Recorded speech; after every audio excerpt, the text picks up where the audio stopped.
Alors, bonjour à tous. Bienvenue au Centre communautaire Marie-Agnès Desrosiers. Donc, merci de vous être déplacés en si grand nombre pour cet dévoilement de programmation de la 12e édition du vin et fromage de la Corporation du développement communautaire des Appalaches. Aussi festive, aussi grandiose qu'elle soit, la dégustation vin et fromage demeure avant tout, pour la Corporation de développement communautaire des Appalaches, une façon de combler en partie ses besoins financiers. Et ce, afin de remplir sa mission d'assurer la participation active du mouvement communautaire au développement socio-économique de son milieu. Le succès de cette activité, si grandiose soit-elle, est devenu primordial pour la Corporation dans son souci de continuer à donner des services adéquats à ses membres. Cette préoccupation des administrateurs de la Corporation est constante d'année en année. Et notre défi est de plus en plus difficile à atteindre. Nous faisons face à un besoin de plus en plus grand de financement complémentaire pour compenser la stagnation du financement émanant du Secrétariat de l'Action communautaire autonome et aux initiatives sociales du Québec, ce qu'on appelle le SACAIS, S-A-C-A-I-S. Croyez-le ou non, mais l'aide financière du SACAIS nous est gelée depuis 2010 et le sera jusqu'en 2019. Or, qui n'avance pas, recule. Ce gel entraîne inévitablement une perte de pouvoir d'action, car le coût d'opération, lui, augmente d'année en année. Et malgré le fait que nous ayons été obligés de réduire les heures de travail de nos employés et que nous devons consacrer beaucoup de temps et beaucoup d'énergie à l'organisation d'une activité de financement comme la dégustation, nous sommes heureusement capables de continuer à fournir des services adéquats à nos membres. Et heureusement, nos membres s'impliquent dans l'organisation de l'événement et lors de la soirée de dégustation. Cette journée festive nécessite rien de moins qu'une trentaine de bénévoles pour assurer le succès de cette activité de financement, et ça sous la belle direction de Mme Guylaine Garner. Nous avons des partenaires. Je veux souligner la présence du maire, Marc-Alexandre Brousseau. La ville de Thetford Mines est un heureux complice de la dégustation, puisque depuis 12 ans, la ville de Thetford nous prête gratuitement les locaux de la Maison de la Culture. Ai-je besoin d'insister pour dire à quel point le succès de la dégustation vin et fromage est important pour la Corporation? Les 125 $ plus taxes demandées à chacun des convives prennent donc une dimension capitale, car en plus d'être assurés de passer une très agréable soirée, les participants à la dégustation vin et fromage favorisent le maintien des services de la Corporation à ses membres. Et cette année, nos espoirs sont d'autant plus grands que nous bénéficions du partenariat de Héritage Centre-Ville. Et croyez-le ou non, mais ce sont les administrateurs de Héritage Centre-Ville qui nous ont offert leur aide que nous avons acceptée rapidement et avec une grande joie. Et j'imagine que le président d'Héritage Centre-Ville va vous dire un peu pourquoi. Ils nous ont fait une offre qu'on ne pouvait pas refuser. Et pour la 12e édition, nous pouvons compter sur la présence de 2 femmes dynamiques qui viennent rehausser le prestige de notre événement. La première, Maître Lucie Rouleau, notaire et présidente de la Chambre de commerce et d'industrie de la ville de Thetford, qui a accepté la présidence d'honneur de notre 12e édition. Et la deuxième personne, c'est la sommelière là, il ne faut pas que je me trompe, au restaurant Le Grec de la Cage du Domaine à Thetford Mines, Mme Tatiana Torrens, qui, elle, je dois dire, l'agréable tâche, la chanceuse, de marier les vins et les fromages de notre 12e édition. Le succès financier de la dégustation vin-fromage du jeudi 26 octobre prochain permettra alors à la Corporation de poursuivre ses efforts dans la lutte à la pauvreté et à l'amélioration des conditions de vie des gens de notre milieu. C'est avec beaucoup d'enthousiasme que j'ai accepté d'assurer la présidence d'honneur de cette 12e édition de la dégustation vin et fromage au profit de la Corporation de développement communautaire des Appalaches. Je souhaite que cette activité de financement remporte un vif succès afin que la Corporation puisse poursuivre sans crainte son travail d'information, de concertation et de développement auprès de ses membres, de leur clientèle et de la collectivité. Donc, je vous invite ardemment à vous joindre à nous lors de cet événement que je sais qui sera sûrement bien apprécié par les épicuriens, mais aussi par toute la population. Donc, venez en grand nombre nous aider à poursuivre cet objectif-là. Merci.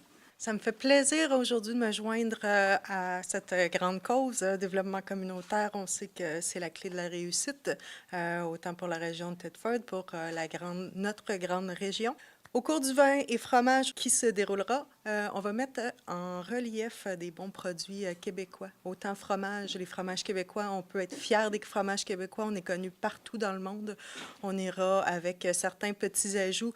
Également, au niveau du Québec, les vins, bien sûr, en général, on mérite toujours des fromages avec des vins français. Bien sûr, il y aurait des choses de partout dans le monde, mais on fera un beau petit clin d'œil à nos belles régions du Québec, car on a des excellents artisans qui nous font des produits hors du commun.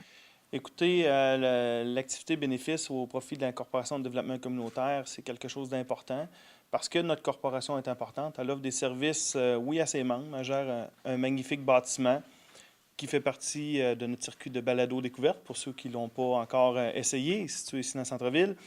Mais elle offre beaucoup de services à nos citoyens. Hein. Quand on parle aux rapports d'impôts qui sont faits ici par des bénévoles, on parle de combien de rapports d'impôts, Martin? Autour de 2000. 2000 rapports d'impôts faits par des bénévoles, par les jeunes de la Corporation de développement communautaire. C'est gigantesque. Hein? On ne le voit pas toujours, ce qui est offert ici comme service. Mais c'est vraiment très important. On entend qu'il y a un financement qui stagne. On espère toujours que ça va débloquer de ce côté-là parce que c'est notre société qui en bénéficie. Donc, on va vous souhaiter un bon succès pour cette activité-là. C'est le fun des brunchs, c'est le fun des soupes spaghettis. Un vin et fromage, de temps en temps, ça a sa place.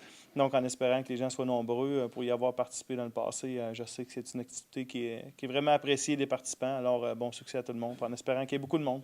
Comme M. Sévigny vous a mentionné, effectivement, Héritage Centre-Ville, ça a été presque instantané. À la minute qu'on a su que la corporation avait un petit essoufflement, se posait des questions sur est-ce qu'on continue cette activité-là, pour nous, il était impensable que ça arrête. Donc, tout de suite, on a interpellé les gens, on a dit où est-ce que vous avez besoin d'aide? Héritage Centre-Ville, on va venir vous donner un coup de main là-dedans. Et comme vous l'avez constaté, on n'a pas besoin de dire à quel point le communautaire a besoin d'aide. Donc, pour nous, le communautaire, c'est une bonne partie de notre centre-ville. Donc, c'est plus qu'important. Et moi, vous le savez, je suis aussi au niveau du théâtre. Puis, on a un grand homme de théâtre, Paul Hébert, qui m'a dit, il y a quelques années, la force de Thetford réside dans sa collectivité. Si vous faites un projet collectif à Thetford, c'est sûr que vous aurez un succès parce que c'est la richesse de cette population-là qui se démarque à chaque fois. Donc, pour moi, personnellement, on ne pouvait pas passer à côté. Et aussitôt qu'on en a parlé avec le conseil d'administration, on a dit oui, il faut y aller. Et je pense qu'on va avoir une très belle activité, d'autant plus que là, avec l'association avec la Cage du Domaine, on va avoir un beau petit renouveau. On discutait tout à l'heure des possibilités, donc vous allez peut-être avoir des petites surprises, je l'espère.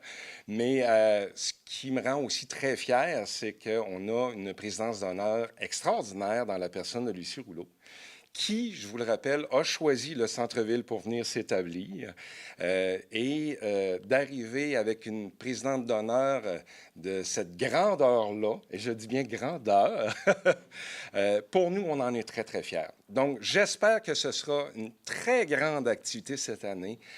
On a senti un petit essoufflement au cours des dernières années, mais ce que je veux dire à la population, c'est allons-y tout le monde, c'est une superbe soirée. Et en passant, comparer le prix d'un vin fromage dans d'autres villes ailleurs, c'est pas cher. Donc, venez, c'est pour une bonne cause. Et en plus de ça, on va avoir beaucoup de plaisir. Donc, un grand succès à cette activité-là.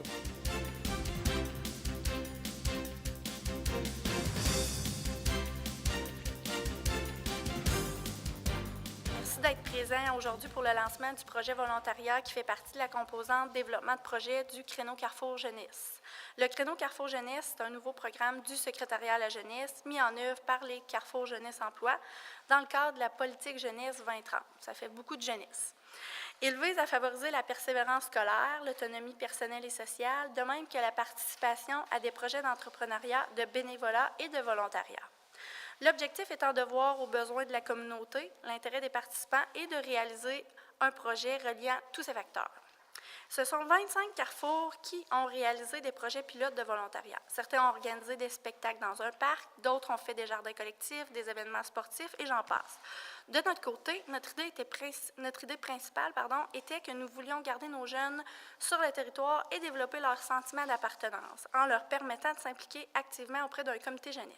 Permettre l'expression de la jeunesse en regard aux décisions qui les concernent et développer leur engagement par rapport à leur communauté font partie des objectifs que nous visons. Nous sommes donc allés chercher l'appui des élus des différents paliers gouvernementaux, de sorte à donner un sens à la création du comité et d'en assurer une crédibilité.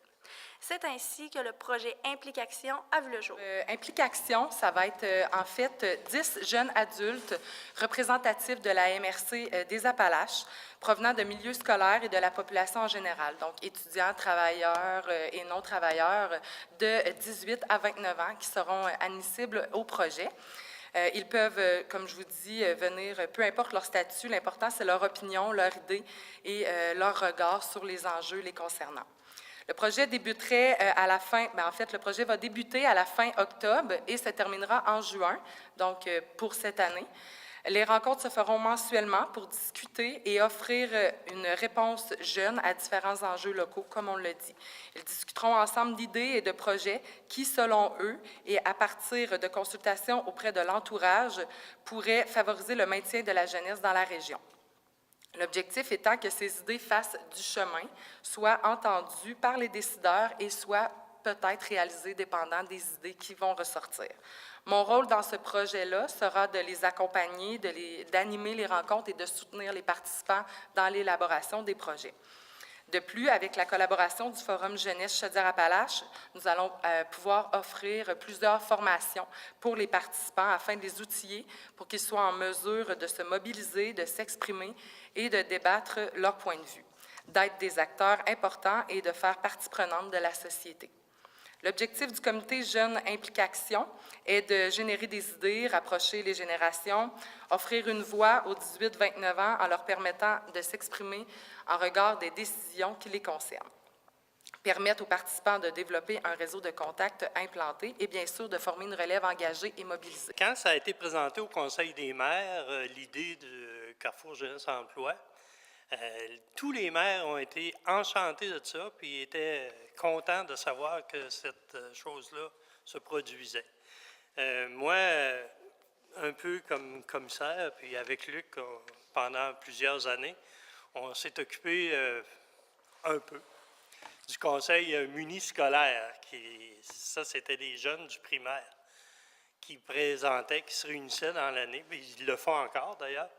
Ils se réunissent dans l'année, les étudiants de chaque école, et ils présentent des projets à la commission scolaire, d'un côté, et à la ville de Thetford, c'est des gens ils représentent les écoles de la ville de Thetford, et ils présentent des projets à la ville de Thetford qu'ils voudraient voir réalisés.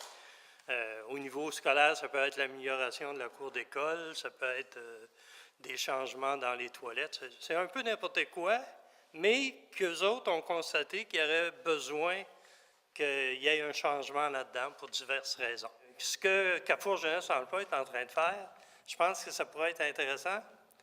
Ça va être intéressant. Et puis, ça va créer peut-être un engouement. Puis on va peut-être revenir à des valeurs plus communautaires, puis de l'implication un peu plus grande. Alors moi, j'ai énormément confiance dans ce projet-là. La MRC s'est engagée à le soutenir un peu, évidemment à la hauteur de ses moyens, qui sont toujours... C'est l'argent des taxes, hein? Alors il y a toujours une petite réticence. Mais l'ensemble des maires est d'accord, puis j'espère qu'il va y avoir une bonne participation. Puis j'espère aussi que ça va se perpétuer dans le temps, puis qu'il va y avoir de la relève, puis de l'implication, parce qu'on en a besoin. Vous savez, dans la carrière, les jeunes, aujourd'hui, on évolue.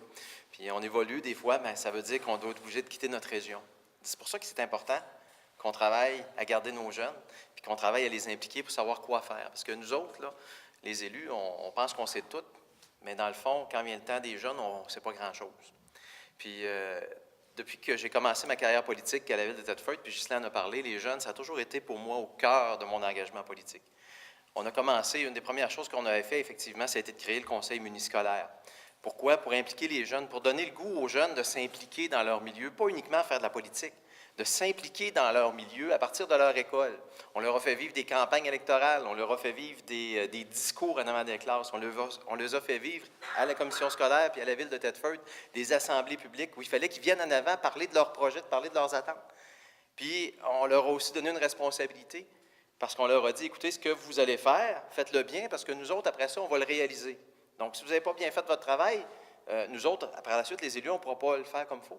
Donc, c'est important que les jeunes se sentent concernés, mais pas seulement juste concernés, mais impliqués vraiment dans des projets comme ceux-là. Si on fait des activités comme des conseils muniscolaires ou des groupes de jeunes, puis qu'on les dit, bien, asseyez-vous ensemble, puis parlez pendant un an, puis après ça, c'est fini, puis qu'ils n'auront pas l'impression de changer les choses, bien, ça ne vivra pas longtemps. Le conseil muniscolaire vit depuis, je ne sais plus combien d'années, ça fait longtemps, parce que les jeunes se sont sentis impliqués.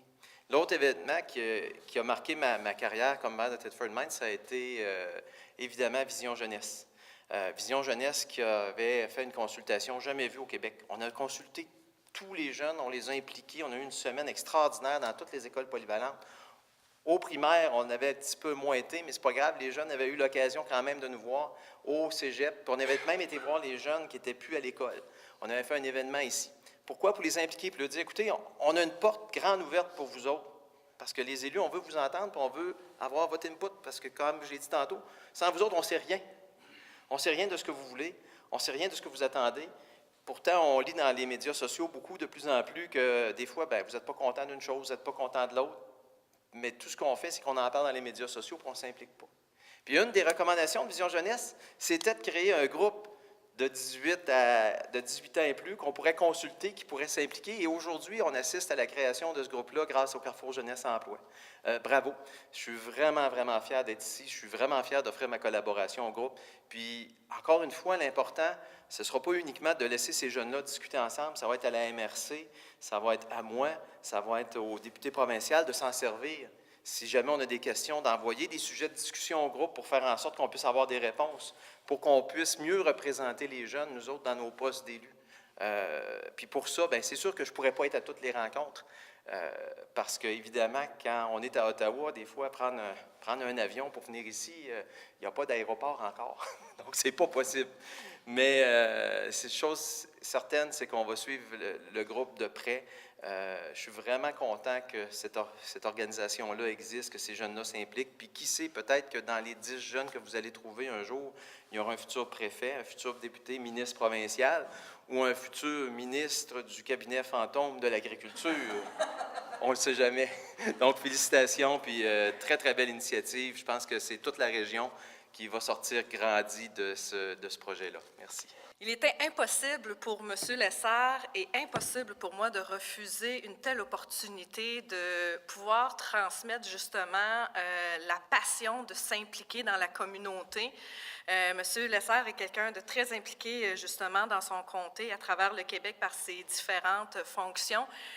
Mais quand Shirley-Anne, on va parler de Shirley-Anne parce que c'était elle qui nous avait approchés en premier, m'a contactée, immédiatement j'ai dit oui parce que je me suis permis de reculer, de rajeunir un peu et de me dire si j'avais 18 ans ou 20 ans, est-ce que j'aurais aimé ça avoir une telle opportunité? Puis la réponse était oui.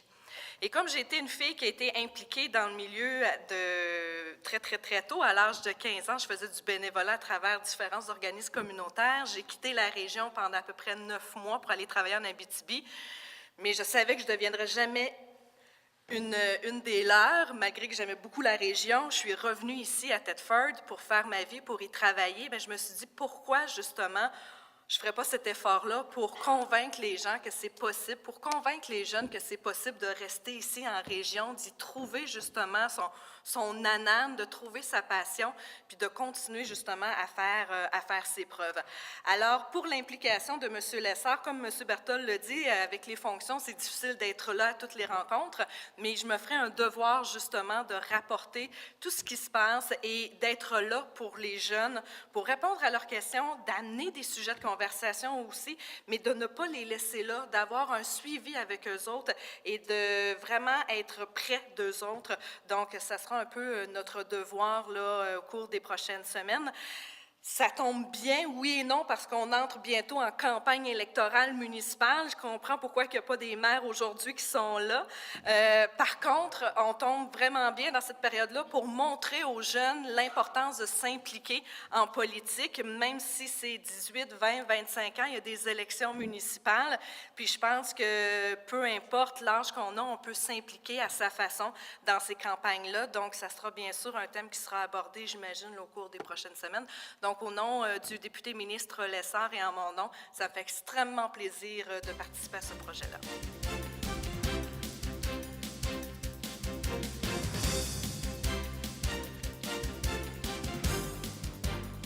On est ici aujourd'hui pour vous présenter un projet qui est travaillé depuis près de 2 ans par les différents partenaires. Et on est très fiers de vous présenter un projet qui aura une portée à l'échelle locale, régionale, mais aussi, on le souhaite, internationale. Donc, E2RT est très fier d'être un de ces partenaires-là et de continuer sa mission comme hub régional pour l'entrepreneuriat et l'innovation. Et pour vous expliquer les détails du projet, je vais céder la parole à M. Robert Rousseau, qui est directeur général au Cégep.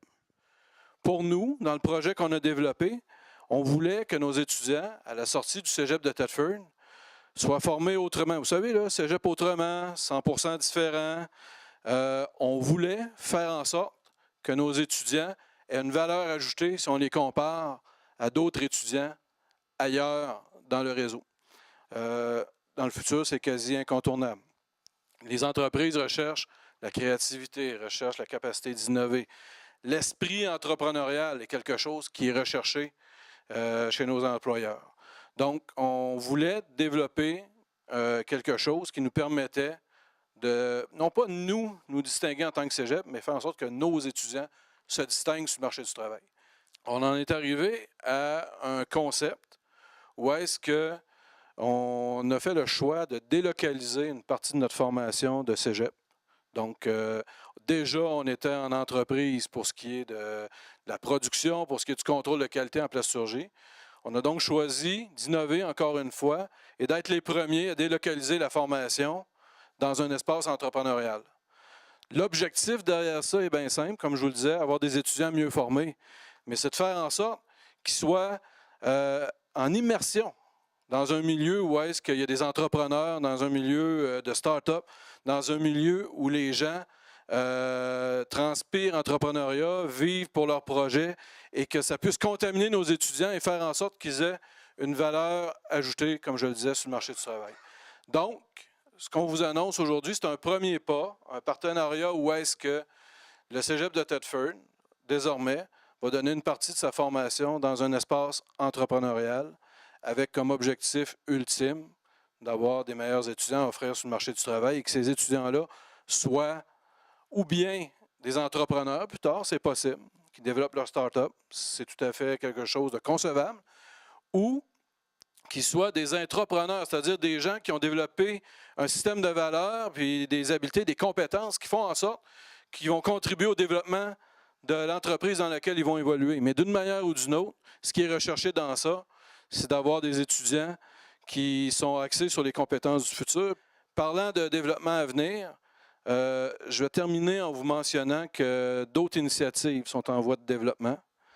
Ces autres initiatives-là touchent un partenariat entre, encore une fois, 2RT, le Cégep, mais dans un premier cas, la Commission scolaire des Appalaches. On va pousser plus loin le lien qui peut exister entre la formation et l'entrepreneuriat. On va faire ça à la saveur du 21e siècle. Et il y a aussi un autre partenariat au niveau de la recherche, c'est-à-dire, je salue Mme Annie Rochette, la directrice générale du CTMP qui est ici. On a un autre partenariat où est-ce qu'il y a une alliance en vue à venir avec E2RT, le CTMP et le Cégep. Puis à ce moment-là, dans tous les cas, je vous dirais qu'on a comme objectif le développement de notre milieu au niveau socio-économique. Que ce soit en fournissant des étudiants mieux formés, que ce soit en fournissant de la formation, de l'expertise qu'on peut mettre à la disposition des entreprises et des gens, ou que ce soit par la collaboration entre un espace entrepreneurial, un cégep et un centre de recherche. Ce sont des choses qui sont à venir prochainement. Pour nous, à 2RT, c'est aussi une fierté de continuer notre mission de hub entrepreneurial, de devenir au centre de l'écosystème entrepreneurial de la région.